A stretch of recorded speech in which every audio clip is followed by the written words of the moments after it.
आज से शुरू होने वाला अमेरिकी ट्रैफिक जो है वो अब चेंज हो चुका है। 7 अगस्त से लागू होगा 25% अमेरिकी ट्रैफिक। भारतीय उत्पाद पर 25% टैरिफ लगने वाला है।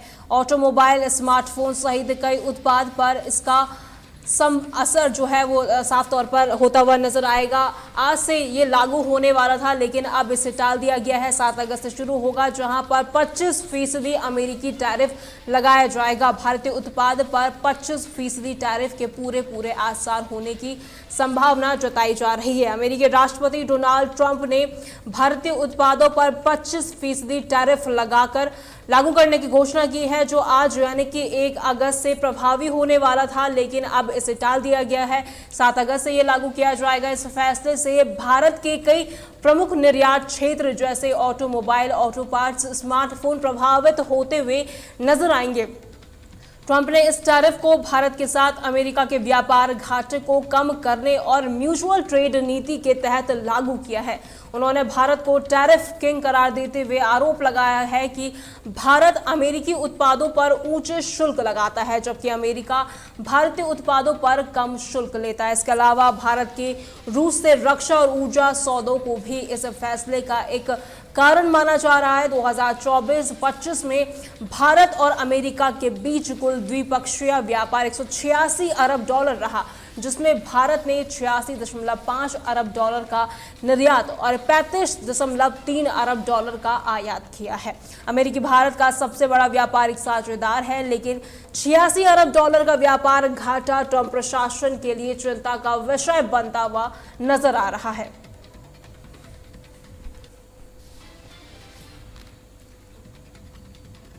चलो बिहार की ओर रुख करते हैं, जहां से बड़ी खबर सामने आ रही है। बता दें, बिहार में आज जारी होगा वोटर लिस्ट का संशोधित ड्राफ्ट। इस वक्त की बड़ी अपडेट हम आपको बता रहे हैं, जहां पर आज से 1 सितंबर तक जोड़े जाएंगे छूटे गए नाम। 30 सितंबर को जारी होगा मतदाताओं की अंतिम सूची, जिसके बाद बिहार में कट सकते हैं 65 लाख नाम। इस वक्त की बड़ी अपडेट हम आपको बता रहे हैं, जहां पर आज से 1 सितंबर तक छूटे हुए नाम जोड़े जाएंगे, जिसके बाद ईसीआई ने आज 1 अगस्त को बिहार में मतदाता सूची का संशोधित ड्राफ्ट प्रकाशित करने जा रहा है। ये ड्राफ्ट एसआईआर अभियान का हिस्सा है, जिसके तहत 7.79 करोड़ पंजीकृत मतदाताओं में से लगभग 65 लाख नाम हटाए जा सकते हैं। ये कयास लगाई जा रही है।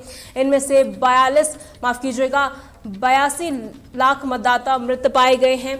7 लाख मतदाता को एक अधिक स्थानों पर पंजीकृत है और करीब 35 लाख मतदाता स्थायी रूप से स्थानांतरित हो सकते हैं, और ट्रेस जो नहीं हो पाए हैं उन्हें भी ट्रेस करने की कोशिश की जाएगी। आज से 1 सितंबर 2025 तक छूटे हुए नाम जोड़ने और दावे आपत्तियां दर्ज करने का समय भी दिया जाएगा, जबकि अंतिम मतदाता सूची 30 सितंबर 2025 को प्रकाशित होगी। आयोग ने पारदर्शिता सुनिश्चित करने के लिए हटाए गए 65 लाख नामों की सूची सभी मान्यता प्राप्त राजनीतिक दलों के साथ साझा की है।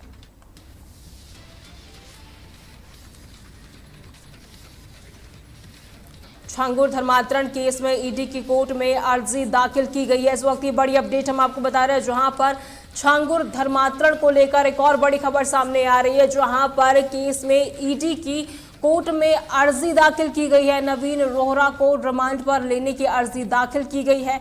छांगुर की संपत्तियों के राज पता करने की कोशिश जो है वो लगातार की जा रही है। छांगुर और नीतू पूछताछ में राज नहीं खोल रहे हैं, जिसके बाद नवीन रोहरा को रिमांड पर लेने के लिए अर्जी दाखिल की गई है। इस वक्त की बड़ी अपडेट हम आपको सीधा उत्तर प्रदेश से बता रहे हैं, जहां पर ईडी ने उत्तर प्रदेश के बहुचर्चित छांगुर धर्मांतरण और मनी लॉन्ड्रिंग केस में नया कदम उठाया है।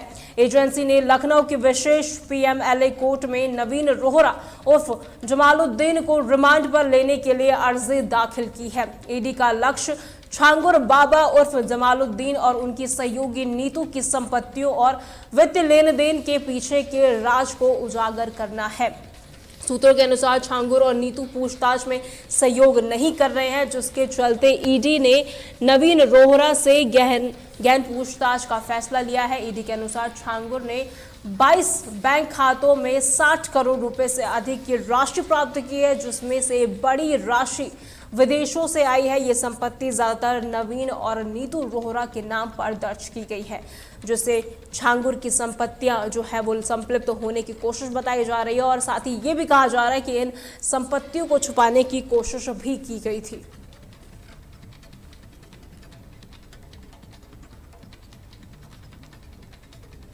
पटना की ओर रुख करते हैं, जहां से बड़ी खबर सामने आ रही है। बता दें, पटना में 2 मासूमों की संदिग्ध मौत के बाद जमकर हंगामा देखने को मिला। इस वक्त की बड़ी अपडेट हम आपको सीधा बिहार से बता रहे हैं, जहां पर पटना में 2 मासूमों की संदिग्ध मौत के बाद जमकर हंगामा देखने को मिला। गुस्साए लोगों ने टायर जलाकर सड़क जाम कर दिया। परिवार ने हत्या की आशंका भी जताई है। एक ही कमरे में 2 बच्चों के जले हुए शव मिले थे, जिसके बाद से जो ये मामला है लगातार तूल पकड़ता जा रहा है। गुस्साए लोगों ने टायर जलाकर सड़क जाम कर दिया। इस वक्त की बड़ी अपडेट हम आपको सीधा बिहार की राजधानी पटना के जानीपुर इलाके से बता रहे हैं, जहां पर गुरुवार को एक दिल दहला देने वाली घटना सामने आई, जहां 2 नाबालिग भाई बहन के जले हुए शव एक ही कमरे में मिले। इस घटना के बाद परिवार और स्थानीय लोगों ने हत्या की आशंका जताते हुए जमकर हंगामा किया। गुस्साए लोगों ने टायर जलाकर पटना जानीपुर रोड को जाम कर दिया, जिससे घंटों तक यातायात बाधित रहा। हालांकि पुलिस ने मामले की जांच शुरू कर दी है और शवों को पोस्टमार्टम के लिए भेजा है। एफएसएल की टीम ने घटनास्थल का दौरा भी किया है और सबूत जमा करने की पूरी कोशिश की है। सबूत जमा कर लिए गए हैं।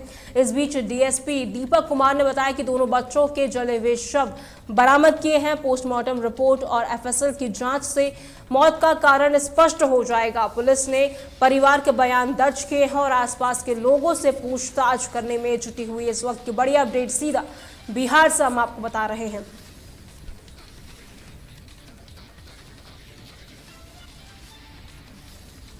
चलो हिमाचल की ओर रुख करते हैं, जहां से बड़ी खबर सामने आ रही है। बता दें, हिमाचल के 5 जिलों में भारी बारिश का अलर्ट जारी किया गया है। 5 जिलों में भारी बारिश का येलो अलर्ट जारी किया गया है। कांगड़ा, कुल्लू, मंडी में येलो अलर्ट जारी किया है। शिमला और सिरमौर में भी येलो अलर्ट जारी किया गया है।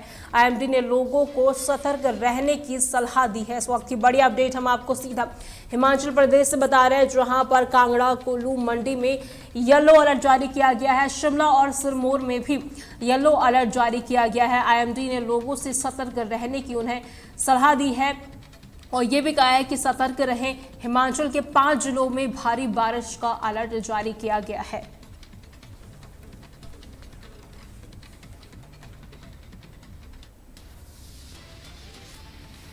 ब्रेकिंग न्यूज में फिलहाल के लिए इतना ही। खबरों के लिए बने रहे तहलका डिजिटल के साथ।